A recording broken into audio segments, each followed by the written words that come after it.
Hey everybody out there in Facebook. This evening we have a bunch of updates. So we're going to talk a little bit about the garlic bubble project. We're going to talk a little bit about a new seed order and some of the garden planning that I've been doing. So before I begin, I'd like to ask you just to, tell people to follow along. We got lots of stuff coming weekly. And we're trying to, I guess, provide some good content, and there's lots of good stuff coming up now this spring. Some new changes and stuff in the garden, and adding a variety of things and some new methods like no dig, for instance, which I'm sure everybody has probably heard of. Charles Dowding is kind of the go-to guy on that, but I'm going to try out some of his stuff in the garden this year. Hopefully it'll make things a little bit easier. In the meantime, I'm going to talk a little bit about the garlic bubbles. So the garlic is gone mad. I didn't expect them to really grow this quickly. So in fact, we got 13 varieties. I think we've planted almost 10,000 now.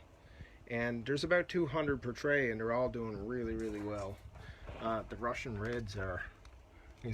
this guy here is like almost 4 inches high already, which is pretty wild. It was only planted 2 weeks ago. Think about onions. It takes onions a while to germinate, and when they come up, it takes them a while to really mature. But these guys are up this far already. The Colorado Blacks are already forming that second leaf, which is pretty wild. These are crazy. But I think that we've vernalized them, and it just goes to show that that if you vernalize them properly, they do have quite a bit of vigor. They will take off. That being said, it's about 20 degrees in here now, and the sun is already on the way down, and I think the nighttime temperature hasn't dropped below maybe 8 last night. So these guys are getting, that's better than June. That's better than June on a normal, in a normal day in Newfoundland. So yeah, the bubbles are doing great. So like most of you,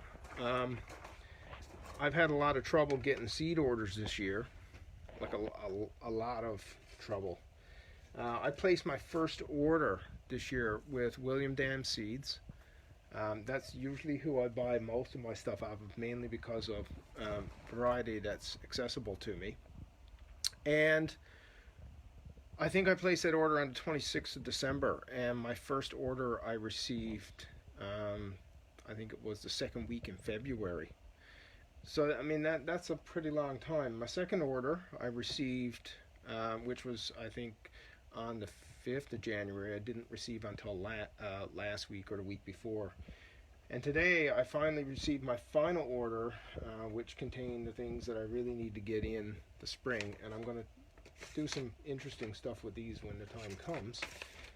But these are one of the things I'm aiming to be more self-sufficient in this year. And that's these guys, garden peas. This is one's called Early Freezer 680. Basically it forms kind of 2 flowers, and you get basically a double pod. And it's supposed to be a good freezer variety. We'll probably eat quite a few of them during the summer, but we'll store as much as we can. The other thing that I've never grown before, mainly because, I've tried it, and that's pole beans. And I haven't had much luck, and our location here is really, really windy, and they don't seem to grow well here at all. And in fact, you need quite a bit of warmth. So this year I decided, I still want to grow beans. I'd like to be able to get, some of that protein into the mix during winter, and something that I can store dried. So I'm going to try these. My neighbor grows these. It's a broad bean, fava bean. This one is, I think it's called Whitkeim. Anyway, it's from William Dam Seeds, and I'm hoping to put in about, I don't know, maybe 100 plants So I'm hoping to get quite a few. So I think the plan is two 25-foot rows is my plan. And I'm going to start these early. So for those of you that watch Charles Dowding, he actually just he seeds these into trays, and then he plants the plugs outdoors. I mean, I know a lot of people tell you that peas and beans and stuff don't transplant well, especially peas. He does it all the time. So that's my plan this year. But he also multi-sows his peas. So rather than planting one seed per hull, he plants like 3 seeds per 2-inch, I guess, 2-inch cell. And then he plants that whole plug, and he spaces the plugs about 6 inches apart. And he's had great results with multi-sowing. And it cuts down on the amount of seeding that you have to do because you do it all in trays, but you also basically have, like 3 seeds per tray. So you can get it all done a lot quicker in terms of getting it into the garden. So that's kind of the plan there, and I'll do a video on that eventually. Not this evening. So for the rest of the video, I want to talk a little bit about chicken scratches on paper. I don't know how many out there actually obsess about where things are going this year and where you plan on putting things in the garden.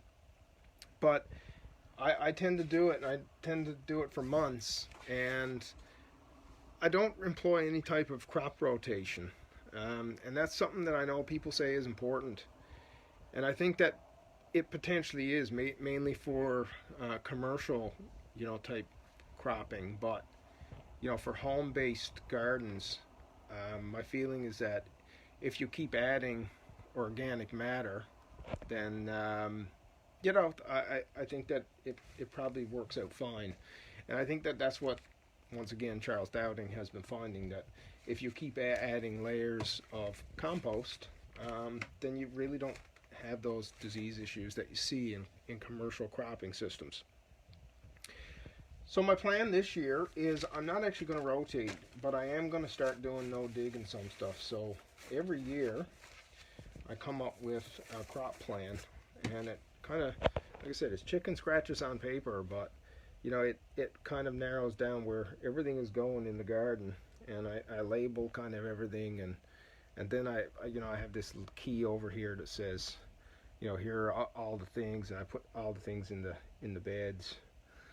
And like I said, it's chicken scratches. But then I also map out all my planting dates. I don't know if you guys do that. I know there are these things around the the internet that that tell you here's when you should plant things. So I kind of have the benefit of having, the greenhouse, so I can start things super early. But I also tend to grow in the garden early because I tend to use, protective covers over everything. So, things like, certain brassicas, I get outdoors, probably mid-April. And there are other things, like onions definitely go out in April. They're not on the row cover, of course. But there are other things that I do get outside in April. And one of those this year will be fennel, but it's going to be on the row cover. So I kind of map these out, and it's funny because I always find the last frost date, and I go by some of the stuff on the packages, but then I go through and I find, what I guess the planting schedules are that that I've seen from, I think Holland Nurseries produces one, and there's a few other, I think, garden centers around that produce these. And then I start going through and I realize, oh yeah, okay, so I'm getting it in kind of 2 to 3 weeks earlier than what they recommend, but it's all because of the protective row cover. So I think it's an important part of gardening, is figuring out what works and mapping things out. Finding good locations for things, because there is limited space, and you want to maximize how much you're going to produce, especially if you're going to store it over the winter. So another thing I do is I also map out my greenhouse planting. So this is actually a floor plan of my greenhouse. And basically it everything is kind of legend, and it has, you know, coding on here that tells me what's going where, and it just helps me, I guess, as I, you know, get closer to I guess the time when I need to plant these things, because I have all the dates for all the plantings written down here. So most of these seeds now are already started, and I get my tomatoes in here mid-April. So I usually have my first tomato by the time the last week in June. So I guess my recommendations to anybody, not that I'm an expert or anything, but I've learned a few things, is that you kind of want to get everything down on paper so you understand where things are going to go, and you know, that way you can also time what you're going to prep in your garden first and what you need to seed, and getting it all written down, and that way it doesn't become something that's, you know, a big laborious task at the last minute. And you should get your seed orders in before long, because it's taken, I think, 8 to 10 weeks now for me to get my seed orders. And although most of the seeds that I got are pretty good, I had a few issues with some of the tomato germinations this year, and I have reached out to William Dam about that, because you know, you pay good money for seed, you kind of expect that they're going to perform, and if you're having germination issues, especially in soil, one of the things that you should do is take so much of the seed and just try to germinate it in a just a damp paper towel and see what happens. And in fact, this year I did that, and yeah, I had basically only around maybe 50 to 70% of a particular seed germinate. So I reached out to my, I guess, seed provider to tell them, hey, listen, there's something wrong with this particular seed. It doesn't match the germination results. And it's good to get some of those things on the go early, because if you don't have a fallback, you know, you kind of need to get the seed from the supplier again, or just make sure that you order enough to account for the fact that there might be germination issues. Luckily, I had enough seed, and I still had some seed from another variety last year that I was going to plant. So anyway, that's pretty much it for today's update. I will give another update probably on the weekend, some stuff that I'm going to be doing in the greenhouse. And yeah, so that's pretty much it for today. Thanks for joining me. Like and, I guess, follow the webpage, the Facebook page, and if you want to, you can reach out to us on you know, a bunch of different social media, I guess, handles on YouTube, and most of these things are linked somewhere, I would say, or you can search for the Homestead at Flat Rock, and you'll find all kinds of stuff about us online. And we have handles on Twitter and Facebook, YouTube, Instagram, and I think that's it. Yeah, I think that's it. Twitter. Yeah, I think that's it. Anyway, reach out, follow all that stuff, and we'll be giving updates on all the stuff that we're up to. Thanks for watching, and I'll see you guys on the weekend.